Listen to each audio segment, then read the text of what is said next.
Des tissus, des boutons ou encore des petites figurines, ce bureau ressemble étrangement à une mercerie. Et pourtant, tous ces matériaux ne serviront pas à créer des vêtements, mais à fabriquer des livres tactiles. Vous avez le texte en noir gros caractère, le braille et toutes les illustrations sont tactiles.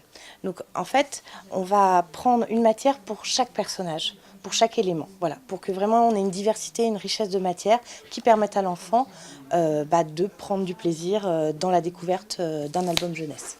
Ce livre est conçu par la maison d'édition Les Doigts qui rêvent. Lancé dans les années 90, l'idée est née du constat de l'absence d'albums jeunesse pour enfants aveugles et malvoyants. Les livres sont fabriqués dans un atelier d'insertion de l'association Acodège. Une dizaine de personnes en rupture sociale travaillent minutieusement pour réaliser les quelques 3000 exemplaires d'albums édités chaque année.